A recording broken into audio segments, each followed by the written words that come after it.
Hello guys and welcome back into a new brand video. In today's tutorial, I'm going to show you how to add song on YouTube Shorts. So make sure to watch the video to the end and follow these simple steps.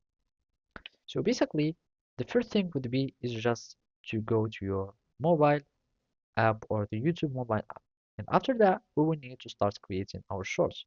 So by clicking on the plus sign, we will be able to start creating our shorts. So you can either start shooting with your camera or you can just choose from your gallery. So from here, I'm just going to choose this video and I'm going to click on done. Now, all you need to do to add a song to your YouTube Shorts is to simply go to the Add Sound button here, and from here you will find your uh, you will find these sound library or songs library.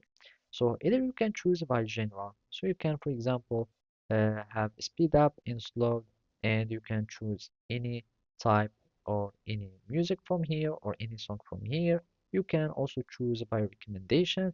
So you will have the mostly used or the widely used songs, etc. from the recommended, or you can choose the top sounds or the trending sounds. So you will find here all the sounds that are widely used in a short time. That means they are a trend sounds, etc. So you will be needing just to choose any song that you would like and basically click on anything, and you will need just to add it by clicking that, and then you will click on done. So from here you will have your song that is here. You can start also adding the volume, having the volume. You can control the volume of your video, use volume of your song, and click on OK. Then you can add text, etc., and click on next to publish your short. So basically that's it. Thank you for watching and see you next time.